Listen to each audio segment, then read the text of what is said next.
Hello everyone, welcome to the education classes powered by PRC Ali classes. तो हम आज पहला लेक्चर स्टार्ट कर रहे हैं स्ट्रक्चर ऑफ एटम का। ये इसमें 2024 के और 2023 के जेई मेंस के पीवाईक्यूज में यहाँ पर सॉल्व करने वाला हूँ, तो शुरू से लेकर आखिर तक बने रहिएगा। और जल्दी ही हम अपना बीटेक एमयू बीटेक एंट्रेंस का बैच लॉन्च करने वाले हैं जो बिल्कुल फ्री ऑफ कॉस्ट होगा, तो हमारे चैनल को फॉलो कीजिए। तो पहला क्वेश्चन है जो कि 2024 में आया था 27 जन को, और है कि which of the following electronic configuration would be associated with the highest magnetic moment. तो हमको बताना होगा कि हाईएस्ट मैग्नेटिक मोमेंट से कौन सा वाला हमारे पास इलेक्ट्रॉनिक कन्फिग्रेशन एसोसिएटेड है। ठीक है, तो इसमें अगर हम देखें तो हमारे पास जो मैग्नेटिक मोमेंट का फॉर्मूला होता है वो होता है under root n into n plus two Bohr magneton, ये होता है। ओके, और इसमें n जो होता है वो होता है नंबर ऑफ अनपेड इलेक्ट्रॉन, इसको बोलते हैं। तो इसी में हमको number of unpaired electron check करने पड़ेंगे। जैसे कि हमारे पास होता है पहला 3d7, और d में हमारे पास 1 2 3 4 5 5 ऑर्बिटल्स होते हैं। तो 1 2 3 4 5 6 7, तो हमारे पास जो n की वैल्यू यहाँ पे कितनी है 3। तो यहाँ से हम देखें म्यू हमारे पास आ जाएगा अंडर 3 इंटू 3 प्लस 2, क्या करेंगे यहाँ पे रहेगा 3, वो तो आ जाएगा 5 इंटू 3। ओके, तो आ जाएगा रूट 15, यहाँ पे ये आ जाएगा। इसकी अगर हम बात करें तो ये है हमारे पास 3d8, लेट मी चेक, हाँ 3d8 है, तो ये रहेगा इस तरह से। तो इसमें भी 1 2 3 4 5, तो हम 5 इलेक्ट्रॉन यहाँ 8 इलेक्ट्रॉन यहाँ पे रखेंगे, 5 6 7 8। यहाँ पे n कितने हैं, यहाँ पे 2 है। ठीक है, तो अब इस फॉर्मूले में जब हम रखेंगे तो n की वैल्यू 2 तो ये आ जाएगी, और 2 में 2 जोड़ देंगे तो हो जाएगा 4, 4 दूनी 8, अंडर रूट 8 ये आ जाएगा। ओके, हमारे पास तीसरा है 3d3, 3d3, तो हमारे पास इसमें 1 2 3 4 5, तो 1 2 3। ओके, तो ये वाला नहीं होगा, सॉरी, इसको मैं इरेज किए देता हूँ, ये रहेगा इस तरह से। ठीक है, तो यहाँ पे n की वैल्यू कितनी आ जाएगी, 3 आ जाएगी, क्योंकि अनपेड इलेक्ट्रॉन कितने हमारे 3 हैं। तो यहाँ पे म्यू आ जाएगा हमारे पास अंडर रूट n की वैल्यू कितनी है 3 इंटू, और 3 में हम 2 जोड़ देंगे तो हो जाएगा 3 में अगर हमने 2 जोड़ दिए तो हमारा हो जाएगा 5, तो अंडर रूट 15 आ जाएगा यहाँ पे। ओके, और उसके बाद फिर हमारा है 3d6। तो 3d6 का हमारे पास अगर हम 5 इलेक्ट्रॉन ऐड करते हैं तो 1 2 3 4 5। ओके, 1 2 3 4 5 और ये 6। तो यहाँ पे अनपेड इलेक्ट्रॉन है n इज इक्वल्स टू 4, तो म्यू हमारे पास अंडर रूट n की वैल्यू हमारे पास 4 रहेगी, और इनटू 4 में 2 जोड़ देंगे 6, तो आ जाएगा अंडर रूट 24। तो जहाँ पे रूट की वैल्यू सबसे ज्यादा है उसी का क्या होगा, मैग्नेटिक मोमेंट सबसे ज्यादा होगा। ठीक है, तो आप यहाँ से देख सकते हैं जो हमारा ऑप्शन है, ऑप्शन नंबर डी, इसमें क्या है, सबसे ज्यादा अनपेड इलेक्ट्रॉन होने की वजह से हमारा आंसर ये रहेगा। अगला हम लेते हैं इसमें,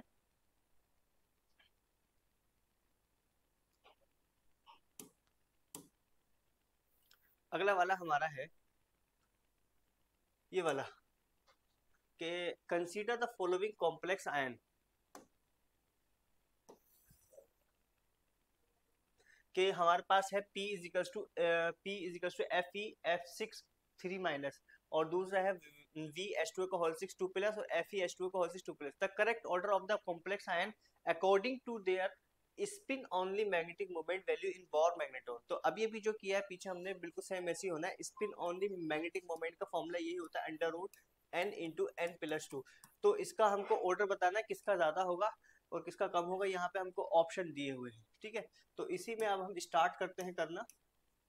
तो देखो हमारे पास पहला है P है हमारे पास, इसका साइज थोड़ा सा कम किए देते हैं, चलिए।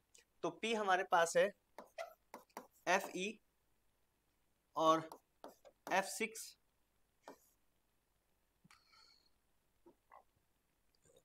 द्वारा करते हैं।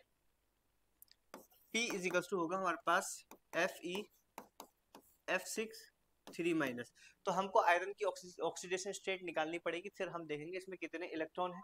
तो हमको पता है आयरन के लिए X करेंगे, और हेलोजन है F हेलोजन है, वो हेलोजन का होता है हमारा -1 इंटू 6, और इस पे जो चार्ज है वो कितना है -3 है, तो ये आ जाएगा। तो X -6 इजिकल्स टू -3, तो X आ जाएगा +3, कितना आ गया +3। तो यहाँ पे हमारे पास आयरन की ऑक्सीडेशन स्टेट कितनी आ गई +3, ये रहेगी हमारे पास इस तरह से। अब आयरन का जो एटॉमिक नंबर होता है वो होता है हमारे पास 26, और आयरन के आउटर मोस्ट शेल में कितने होते हैं इलेक्ट्रॉन, यहाँ पे होते हैं हमारे पास 3d6 4s2। यहाँ पे हम लेंगे आर्गन 18 और 2 20 और 26, हाँ ठीक है ना, ये होता है। अब इसमें से हमको 3 इलेक्ट्रॉन निकालने हैं, तो 3 इलेक्ट्रॉन जब हम निकाल देंगे तो हमारे पास बच जाएगा 3d5, ये बच जाएगा हमारे पास 3d5। पहले हम सारा डाटा लिख लेते हैं। तो यहाँ पे आयरन का हमारे पास Fe3 पॉजिटिव में आ जाएगा 3d5, ये रहेगा, ठीक है। ऐसे हमारे पास दूसरा है Q। तो Q की अगर हम बात करें तो होता है हमारे पास H2O का होल 6 2+, ये रहेगा। तो यहाँ पे जो वेनेडियम की ऑक्सीजन स्टेट कितनी आ जाएगी, अगर हम देखें तो X तो 20 की रहेगी, और H2O का हमारे पास ऑक्सीजन वाटर पे जो चार्ज होता है वो हमारा 0 होता है, और कितने हैं हमारे पास 6 है, तो 6 इंटू 0 इजिकल्स टू 2+2, सॉरी थोड़ा सा इसको ठीक किए देते हैं।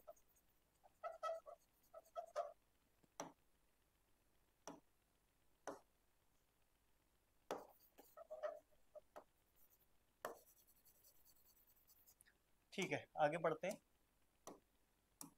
तो हमारे पास आएगा +2, तो X आ जाएगा +2, यानी कि जो वेनेडियम है वो आपका +2 में एग्जिस्ट कर रहा होगा इस वाले कॉम्प्लेक्स में। तो स्कैंडियम टाइटेनियम वेनेडियम, तो हमारे पास जो वेनेडियम का एटॉमिक नंबर होता है वो होता है 23, स्कैंडियम टाइटेनियम वेनेडियम। इसमें दिया हुआ नहीं दिया हुआ, तो हाँ वही होता है स्कैंडियम टाइटेनियम वेनेडियम। तो ये रहता है ऑर्गन, और यहाँ पे रहता है 3d3 4s2। अब वेनेडियम 3 पॉजिटिव, इसका क्या हो जाएगा हमारे पास, इसका हो जाएगा हमारे पास 3 नहीं 2 रहेगा, 2 है ना हमारे पास, सॉरी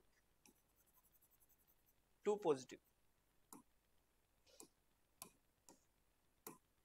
2 पॉजिटिव का हमारा रहेगा यहाँ पे 3d3। तो इसमें हमारे पास यहाँ से पता चला कि जो वेनेडियम है, वेनेडियम 2+ में हमारे पास कितने 3d6, क्यों मैंने इसका लिख दिया, ये होगा 3, ठीक है। तो यहाँ पे रहेगा 3। अब हमारे पास बचा R, इसका हम यहाँ पे लिख लेते हैं। R है हमारे पास FeH2O का होल 6+2। यहाँ पे फिर से हम आयरन की ऑक्सीजन स्टेट निकालेंगे, X +0 वो ऑक्सीजन स्टेट होती है वाटर की, तो 0 इंटू 6 इजिकल्स टू प्लस, तो X इजिकल्स टू आ जाएगा +1, ठीक है। तो यानी कि आयरन जो है यहाँ पे +1 ऑक्सीडेशन स्टेट में एग्जिस्ट कर रहा होगा, +1 ऑक्सीडेशन स्टेट में एग्जिस्ट कर रहा होगा, ओके।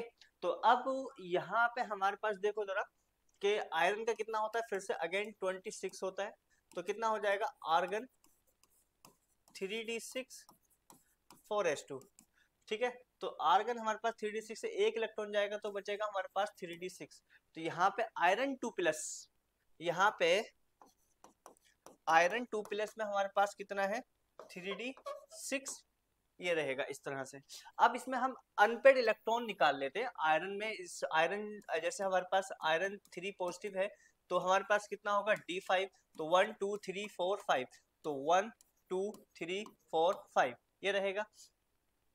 दूसरा है यहाँ पे जो अनपेड इलेक्ट्रॉन कितने 5 है, और हमारे पास है वेनेडियम 2+, तो वो होता है 3d3, तो 1 2 3 4 5, तो 1 2 3, तो n की वैल्यू कितनी है हमारे पास 3 है, ठीक है जी। यहाँ पे हमारे पास n की वैल्यू कितनी है 3 है। तो यहाँ पे अगर हम देखें तो हमारे पास उसके बाद आयरन 3+, सॉरी आयरन 2+, अब क्या बचा हमारे पास आयरन 2+, तो हमारे पास ये हो जाएगा 3d6, यानी कि 1 2 3 4 5, तो 1 2 3 4 5 और 1 6, तो अनपेड इलेक्ट्रॉन यहाँ पे कितने n = 4 है। तो क्या है कि according to their spin only magnetic moment, तो चाहो आप मैग्नेटिक मोमेंट निकाल लो, अदरवाइज ऐसे भी आप इसका ऑर्डर बता सकते हो, क्योंकि इन्होंने क्या है आपसे उसकी वैल्यू नहीं पूछी, एक ऑर्डर पूछा है, तो आपको कोई जरूरत नहीं, अदरवाइज आप ये वाला फॉर्मूला लगा करके mu is equal to under root n into n plus 2 से ये वाली वैल्यू कैलकुलेट कर सकते हो। लेकिन हमको इतना सब करने की जरूरत नहीं, जितना ज्यादा नंबर ऑफ अनपेड इलेक्ट्रॉन होते हैं हम कहेंगे कि उतना ही क्या होता है उसका मैग्नेटिक मोमेंट ज्यादा होता है। तो ये वाला हमारा होता है P, ये वाला हमारा है Q, और ये वाला हमारे पास है R, ठीक है ना। तो अनपेड इलेक्ट्रॉन सबसे ज्यादा P वाले में है, तो P वाले का हमारे पास सबसे ज्यादा होगा, उससे कम हमारे पास 4R में है तो उसका होगा, और उससे कम हमारे पास जो Q में है ये रहेगा, तो QRP रहेगा, QRP हमारा आंसर रहेगा C, क्या रहेगा C रहेगा। ठीक है जी, आगे बढ़ते हैं। आई होप अगर आपकी ये बातें क्लियर हो गई हो तो अगला हमारे पास है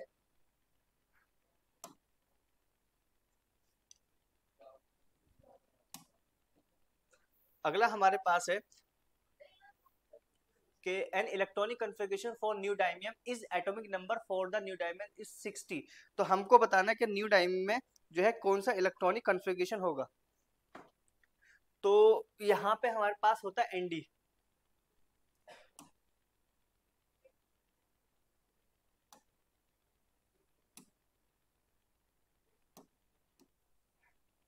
ओह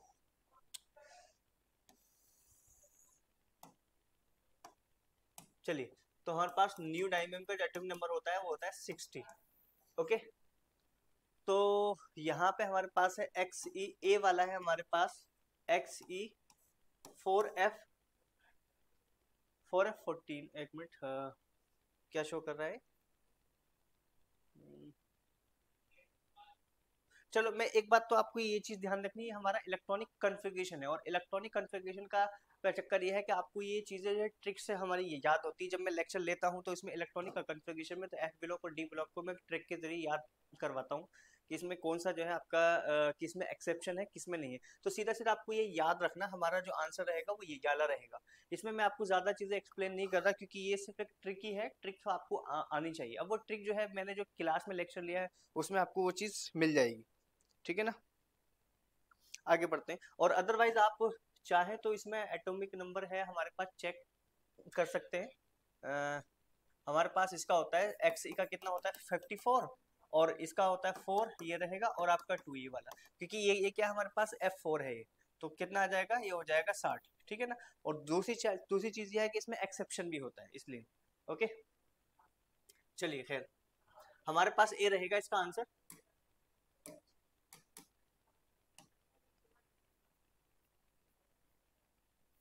देखो ये देखो, ये हमारे पास क्वांटम नंबर का है,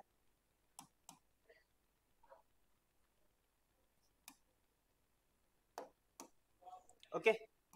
अब इस क्वांटम नंबर पे हम आते, कह रहा है कि the number of electron present in all the completely filled subshell having n is equals to 4 and s is equals to half is. देखो n हमें उस नंबर में टोटल नंबर ऑफ इलेक्ट्रॉन बताने हैं जिसकी n की वैल्यू 4 हो, और एक स्पिन का लेना है, यानी कि एक होता है स्पिन जो होती है हमारे पास किसी भी ऑर्बिटल में दो इलेक्ट्रॉन आते हैं, एक होता है प्लस हाफ और एक होता है माइनस हाफ। ये वाला जो ऊपर की तरफ जो डायरेक्शन होती है ये कहलाती है प्लस हाफ, और ये वाली हमारी कहलाती है माइनस हाफ, ये रहता है। इसमें आपको ये ध्यान में रखना है। तो हमको ये वाली जो है अपवर्ड डायरेक्शन वाले जो है प्लस हाफ वाले के बारे में बताना है कि ये कितने इलेक्ट्रॉन होंगे, जिसमें हमारे पास क्या है n इज इक्वल टू 4 है। अब जब n इज इक्वल टू 4 है तो हम बोलेंगे, हमारे पास हम बोलेंगे एक होता है हमारे पास s p d और आपका f ये होते हैं। तो देखते हैं n में n की वैल्यू 4 में हमारे पास से कौन कौन सी सबशेल आती है। तो एक तो आती है 4s आती है, 4p आती है, 4d आती है, और 4f आती है। आती ही नहीं आती। इसमें जो मैक्सिमम इलेक्ट्रॉन आते हैं, मैक्सिमम इलेक्ट्रॉन जो आते हैं वो आते हैं इसके अंदर 2 आते हैं, है ना। इसके अंदर अगर हम चेक करें तो 6 आते हैं। आई होप ये आपको दिखाई दे रहा होगा, ठीक है ना, ये आते हैं 6। और यहाँ पे अगर हम देखें तो 1 2 3 4, तो 1 2 3 4 5 6 7 8 9 10, यहाँ पे आते हैं 10, क्योंकि इसने बोला कंप्लीटली फिल सबशेल। अब f की बात करते हैं, f में आते हैं 7, 1 2 3 4 5 6, तो 2 इलेक्ट्रॉन यहाँ पे 2 4 6 8 10 12 और 2 14, कितना हो गया? 14 हो गए। अब ये सब के सब हमारे पास कितने हो गए? ये आ जाएंगे हमारे पास 6 और 2 8 18 और 14 कितने आ जाएंगे? 8 4 12 2 1 32 आ जाएंगे। एक तो आप यहाँ से भी निकाल सकते हो कि इसमें जो आपकी जिसकी जो स्पिन है आपकी पॉजिटिव हाफ जो होगी, जो एस इजिकल्स टू क्या रहेगा? पॉजिटिव हाफ होगी। तो अगर ये टोटल जो है प्लस और माइनस हाफ की दोनों की 32 है तो वो कितने हो जाएंगे? वो हो जाएंगे हमारे पास 16। यानी कि जो इसका जो आंसर रहेगा वो हो जाएगा 16, क्योंकि अपवर्ड वाले जो आधे होंगे और डाउनवर्ड वाले नीचे होंगे। एक दूसरा फॉर्मूला हमारे पास होता है टोटल नंबर ऑफ इलेक्ट्रॉन निकालने का, 2n²। तो 2 इंटू 4 का square is equal to 2 into 4 into 4, 4 चौक 16, 16 दूनी 32, 32 आ गया हमारे वहां पे। और इसके आधे कर दो क्योंकि इसने आधे पूछे हैं, यानी कि कंप्लीटली फिल्ड है। कंप्लीटली फिल्ड में जो अपवर्ड डायरेक्शन वाले कितने होंगे? वो होंगे हमारे पास 16। तो यहाँ पे कितना आ जाएगा? 16 आ जाएगा। आई होप समझ में आ रहा होगा आप लोगों के। ओके, आगे देखो हमारे पास है अगला। हाँ, total number of ions from the following with noble gas configuration is. तो हमको बताना है कि नोबल गैस कॉन्फ़िगरेशन वाले कौन से ऐसे आयंस हैं इसके अंदर, ठीक है ना। तो देखो आपको पहले पता होना चाहिए कि नोबल गैस कॉन्फ़िगरेशन क्या होता है। नोबल गैस कॉन्फ़िगरेशन, तो नोबल गैस कॉन्फ़िगरेशन होता है NH2 NP6, जिसके अंदर ये हमारा कॉन्फ़िगरेशन पाया जाता है उसको बोलते हैं नोबल गैस कॉन्फ़िगरेशन। एक दूसरा भी होता है, एक होता है स्यूडो नोबल गैस कॉन्फ़िगरेशन। तो स्यूडो का मतलब होता है फॉल्स। तो यहाँ पे हमारे पास NH2 भी होता है, NP होता है, NP6 होता है और ND10 होता है। जब इसमें d ऑर्बिटल आ जाता है उसको बोलते हैं स्यूडो नोबल गैस कॉन्फ़िगरेशन। लेकिन हमसे पूछा गया नोबल गैस कॉन्फ़िगरेशन वाला, तो पहला हमको दिया हुआ है वो दिया स्ट्रोंशियम 2+, और इसका एटॉमिक नंबर कितना होता है? होता है 38, ठीक है। तो अगर आपको पता है तो स्ट्रोंशियम जो एस ब्लॉक के सेकंड पीरियड का एलिमेंट है, इसका एटॉमिक नंबर कितना है हमारे पास? आपको एक चीज और पता होनी चाहिए, जैसे हमारे पास नोबेल गैस को पता करने के लिए हमको पता होनी चाहिए कि नोबेल एलिमेंट कौन कौन से, helium, neon, argon, krypton, जेनन, radon. 2 10 18 36 54 86, इस तरह से देखो। इसका होता है हमारे पास 1s2, ये होता है 2s2 2p6, इसका होता है 3s2 3p6, इसका होता है 4s2 4p6, ओके। और इसका होता है 5s2 5p6, और इसका होता है 6s2 6p6, ऐसे करके, ओके। अब देखो यहाँ पे ये हमारे इलेक्ट्रॉन है, ये स्ट्रोंशियम है। स्ट्रोंशियम का जो एटॉमिक नंबर होता है वो होता है 38। 38 का मतलब यहाँ पे ये होगा कि अगर हम देखें तो हम बोलेंगे lithium, sodium, potassium, rubidium, caesium, francium, और यहाँ पे रहेगा हमारे पास बेरिलियम, मैग्नीशियम, कैल्शियम, स्ट्रेंशियम, बेरियम और हमारा रेडियम, ठीक है। तो हमारे पास n की वैल्यू अगर हम देखें तो यहाँ पे होगी 2, यहाँ पे 3, यहाँ पे 4, यहाँ पे 5, यहाँ पे 6, यहाँ पे 7, और यहाँ पे n की वैल्यू होगी 1। तो हमारे पास रहा स्ट्रेंशियम, ये वाला स्ट्रेंशियम, ये ना, हाँ स्ट्रेंशियम है। तो 5 है। अब जब इसमें से एक इलेक्ट्रॉन हम निकाल देंगे, हम इसमें जब 2 इलेक्ट्रॉन निकाल देंगे तो स्ट्रेंशियम का जो आउटर मोस्ट शेल का जो कॉन्फ़िगरेशन होगा वो होगा, हाँ, हमारे पास ये रहा 36 क्रिप्टॉन, इस तरह से। और साथ में हाँ हमारे पास आ जाएगा 5s2। लेकिन स्ट्रेंशियम 2 पॉजिटिव की अगर मैं बात करूं तो सिर्फ बचेगा क्रिप्टॉन, क्योंकि एस से इलेक्ट्रॉन निकल जाएंगे। और इसमें जो नोबेल गैस कॉन्फ़िगरेशन हमारे पास रहेगा 4s2 4p6। तो एक तो स्पीसीज हमारी ये हो जाएगी, यानी कि जो हमको नोबेल गैस का एटॉमिक नंबर हमको अगर मिल जाता है, इलेक्ट्रॉन मिल जाते हैं, तो वो हमारा क्या है, उसको नोबेल गैस कॉन्फ़िगरेशन अचीव कर रहा होगा। तो एक तो Sr2 पॉजिटिव हमारा हो जाएगा। एक दूसरे की हम बात करते हैं सीजियम। एक हमको दिया हुआ है सीजियम प्लस का दिया हुआ है, इसका एटॉमिक नंबर है 55, ठीक है। अब देखो ये रहा हमारे पास सीजियम, इसका एटॉमिक नंबर है हमारा 55। अब इसमें से एक इलेक्ट्रॉन हमने निकाल दिया तो बचेगा 54, और 54 हमारे पास कहाँ आ रहा है? ये वाला आ रहा है, नहीं आ रहा है? तो ये वाला हमारा रहेगा सीजियम जो पॉजिटिव है वो रहेगा हमारे पास 5s2 5p6 ये रहेगा। तो एक नोबेल गैस हमारा इसका मिला है सीजियम पॉजिटिव का, दो हो गए, हमको दो मिल गए। अब देखो वही चीज है, हमको सिर्फ सीधा सीधा नोबेल गैस का एटॉमिक नंबर वाला ढूंढना है कि आयन इलेक्ट्रॉन निकालने के बाद वो अचीव कर रहा है नहीं कर रहा है। हमारे पास तीसरा लेंथेनम, लेंथेनम 2+, इसका एटॉमिक नंबर है 57। अगर मैं इसमें से दो इलेक्ट्रॉन निकाल दूं तो हमारा बचेगा 55, और 55 का यहाँ पे 54 तो है, ये क्या है हमारे पास 54 36 54, तो ये इसको अचीव नहीं कर रहा, तो इसका मतलब ये नोबेल गैस कॉन्फ़िगरेशन इसके अंदर नहीं होगा, तो ये हमारे पास नहीं हो सकता। उसके बाद हमारे पास है लेड, लेड 2+, तो लेड 2+ का जो एटॉमिक नंबर हमारे पास जो लेड का होता है एटॉमिक नंबर वो है हमारे पास 82। अब 82 में दो इलेक्ट्रॉन अगर हम निकाल दें तो बचता हमारे पास 80, तो 80 की जगह हमारे पास क्या है 86 है, 80 तो है नहीं, तो ये भी हमारे पास क्या नोबेल गैस कॉन्फ़िगरेशन नहीं होगा। और उसके बाद फिर हमारे पास है आपका YB2+, जैटरबियम 2+, तो हमारे पास जो YB का जो एटॉमिक नंबर होता है वो होता है 70, और 70 में से दो इलेक्ट्रॉन अगर हम निकाल दें तो हमारे पास जो बचेंगे वो बचेंगे 68।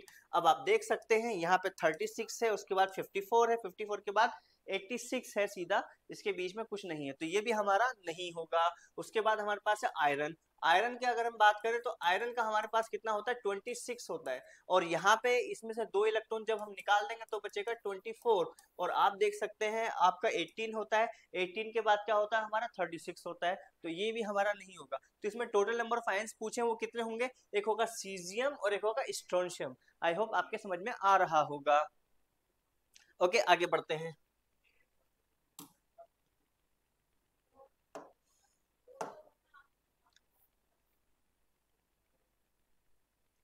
ओके देखो यह पूछा the correct set of 4 quantum number for the valence electron of rubidium atom.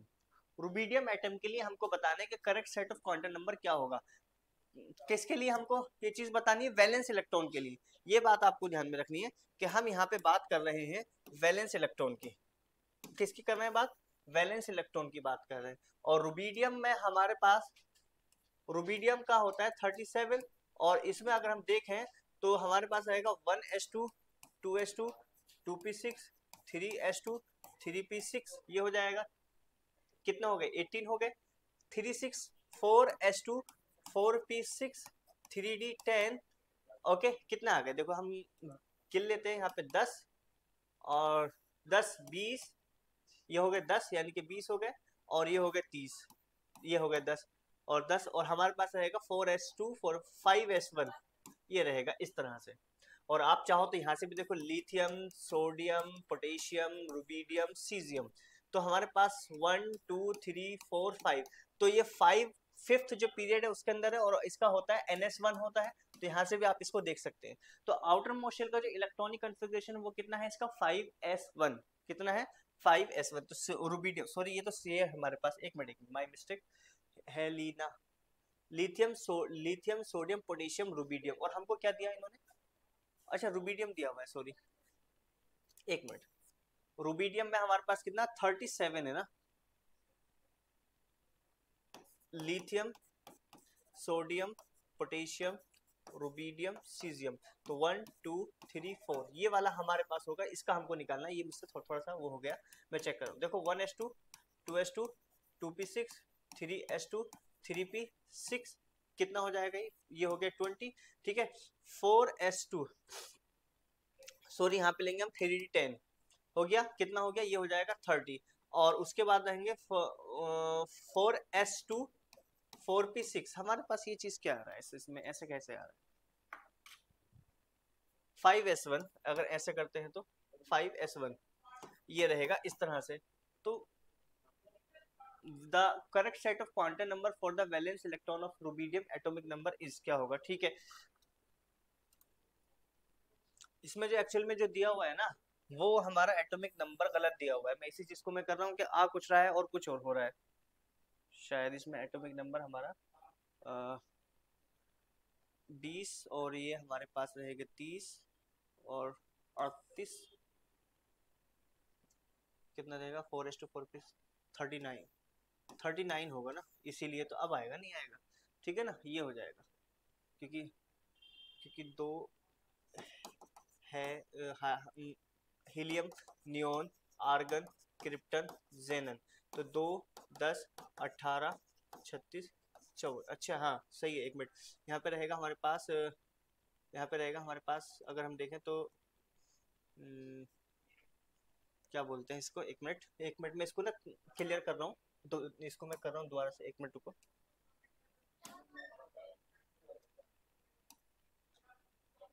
Okay.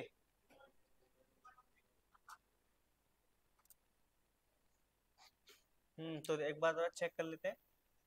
हमारे पास है lithium, sodium, potassium, rubidium, caesium.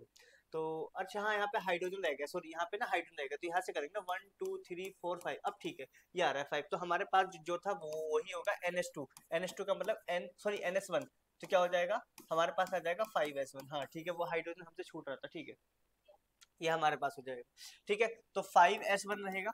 अब यहाँ से हमारे पास जो क्वांटम नंबर है, इसमें हमको n की वैल्यू निकालनी है, l की वैल्यू निकालनी है, m की वैल्यू निकालनी है, s की वैल्यू निकालनी है।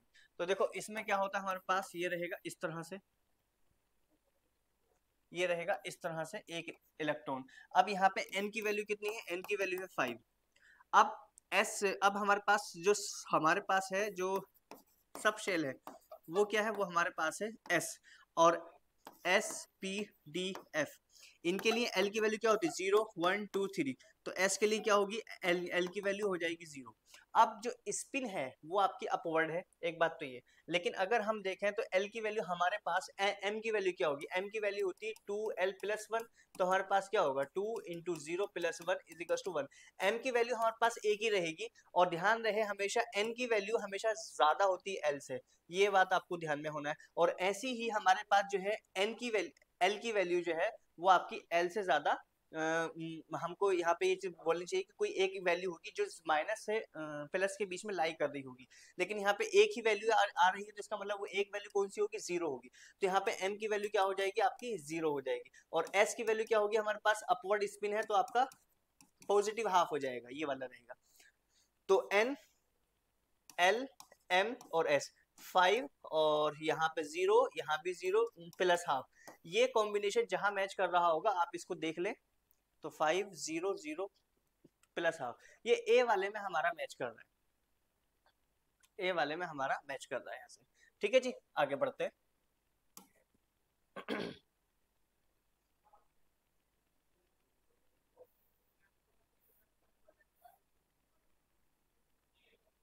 देखो ये वाला,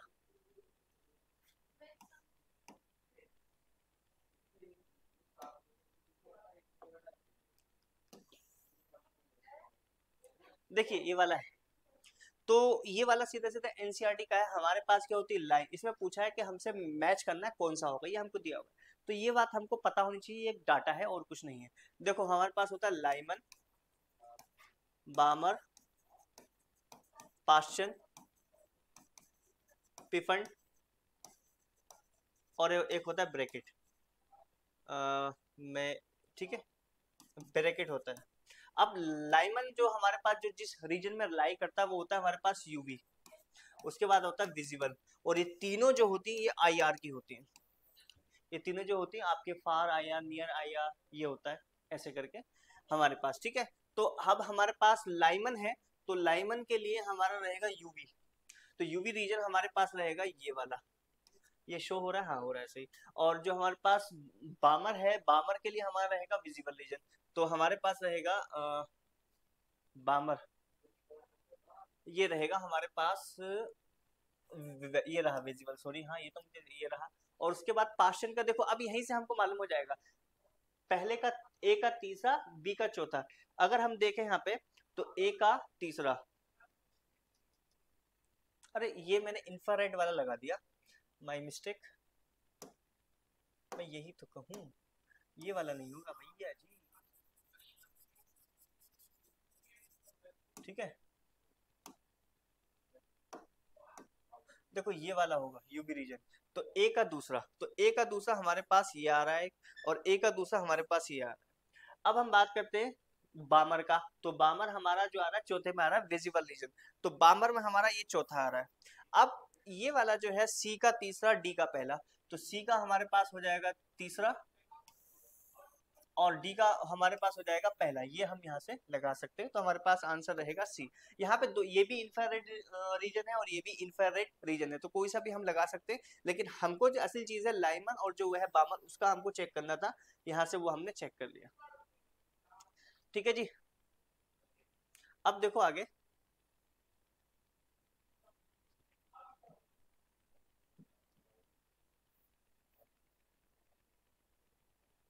देखो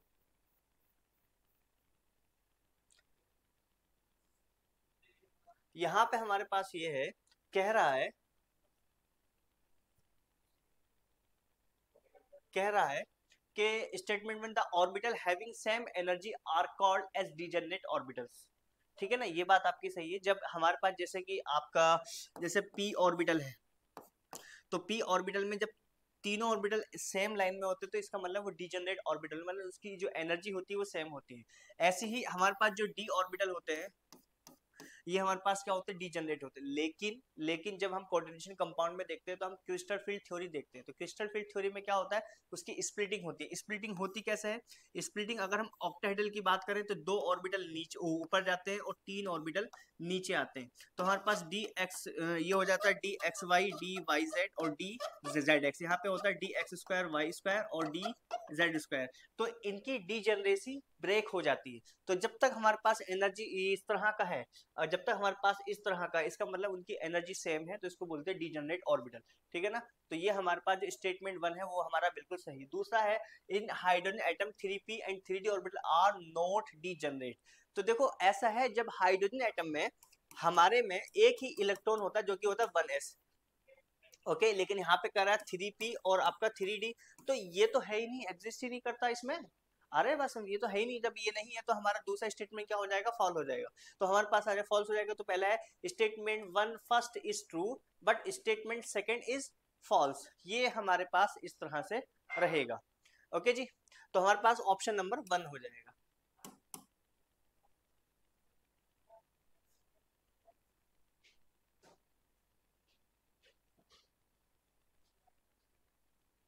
एक मिनट रुक जाओ, ये वाला हमारे पास अब आता है। ओके,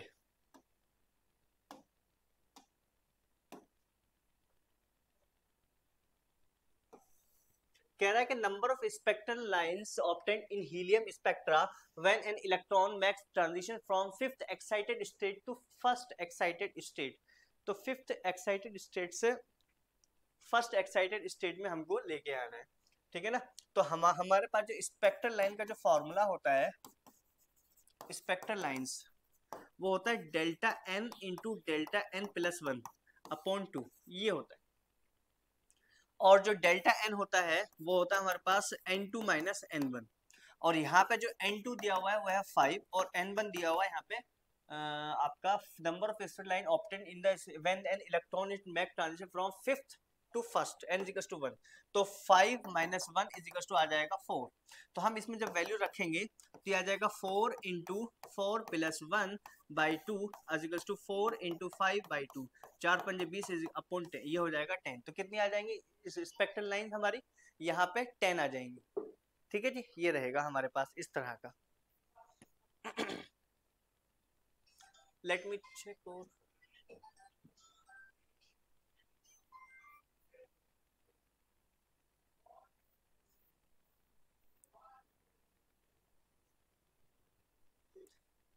ओके देखो, ये जो हमारे पास एक लास्ट हम कर रहे हैं इसको, उसके बाद आप लोग जरा एक मिनट,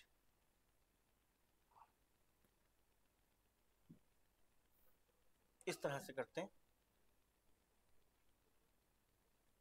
ठीक है, the ionization energy of sodium in kilojoule per mole of if electromagnetic radiation of wavelength 242 nanometer is just sufficient to ionize sodium atom is। तो सोडियम एटम को आयनाइज करने के लिए जो हमको एनर्जी चाहिए होगी वो कितनी होगी, और हमको जो लैम्डा की वैल्यू दी है वो दी है 242 नैनोमीटर, नैनोमीटर में दी हुई है। तो देखो आपको जब आयनाइजेशन एनर्जी निकालनी है तो उसका एक फॉर्मूला होता है delta E is equal to होता है 1240 अपॉन लैम्डा इन नैनोमीटर में जो भी आएगा, और ये हमारे पास हमारी जो वैल्यू आएगी वो इलेक्ट्रॉन वोल्ट में आएगी। ठीक है ना, इलेक्ट्रॉन वोल्ट पर एटम में आएगी, एक एटम के लिए होती है। तो 1240 अपॉन 242। तो इसको कैलकुलेट करने के बाद क्या आएगा, मैं अपने फोन से कैलकुलेट कर रहा हूँ।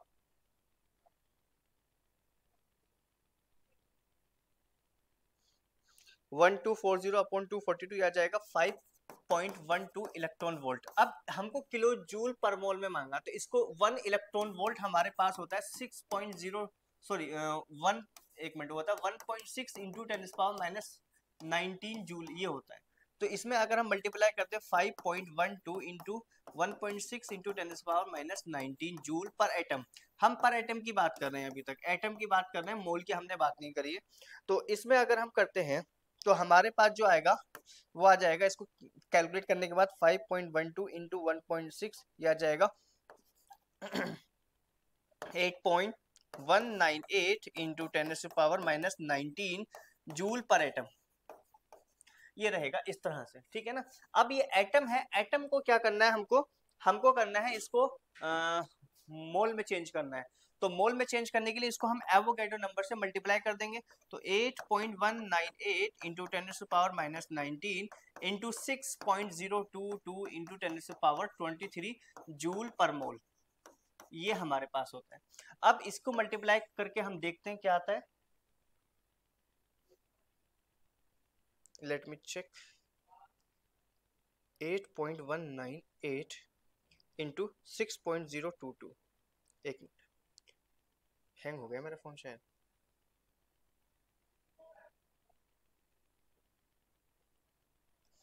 8.198 इंटू 6.022, तो ये आ जाएगा हमारे पास 49.36 इंटू 10⁻⁻19 इंटू 10⁻23।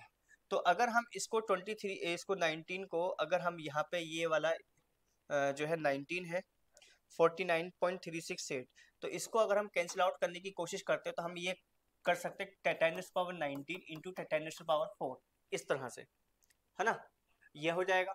तो अब हम इसको इस तरह से ना लिख करके अगर हम इसको इस तरह से लिख दें 10⁻19 इंटू 10⁻4, 9 और 4 13, हाँ ठीक है, क्योंकि ये हो जाता है हमारे पास 10⁻23। तो इससे तो हमारा ये जाएगा, तो हमारे पास बचेगा 49.36 इंटू 10⁻4। तो इस पर पॉइंट अगर हम यहाँ से जीरो, अगर हम एक पॉइंट उठा करके यहाँ लगा दें तो हमारे पास होगा 493.6 इंटू 10⁻3 जूल पर मोल।